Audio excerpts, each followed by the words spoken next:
I have 3 more years, you know, and then they boot me.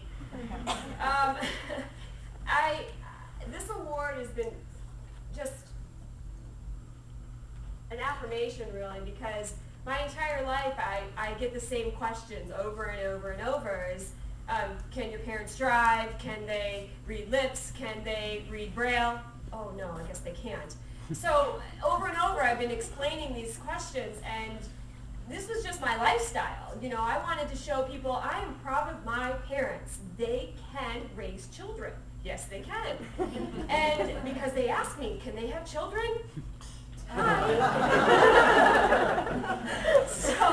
So in this whole time, after college, I took a break. I said, nobody's going to know my parents are deaf because I don't want to answer any more questions.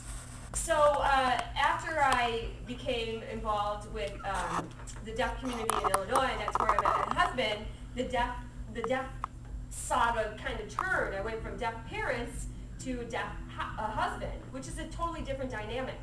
And I became an overprotective mother because my children were going to a school in Manitowoc. We're really the only deaf family.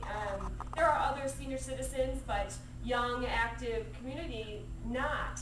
So I went into school, and the kindergarten teacher and the principal, and I said, now listen, you won't ask her if her parents are deaf and if they can read Braille and this and that. And they made it clear that they were not to ask my child these questions because she needs to enjoy her life. So what I did was I immersed myself into the kindergarten class, and we taught sign language every week because I wanted those kids to have an awareness of sign language so that when they saw their dad, they wouldn't do something silly or cruel. And actually that teacher has taken it now 3 years in teaching sign language in their class, and have not only found that there were communication barriers, but some of the children were actually losing their hearing, and they thought it was just a communication barrier like mom or something. So this is when I decided to figure out another crossroads, I said, well, what do I like to do? I need to, my job is no longer available to me. What do I like to do? Well, I like to talk. Okay.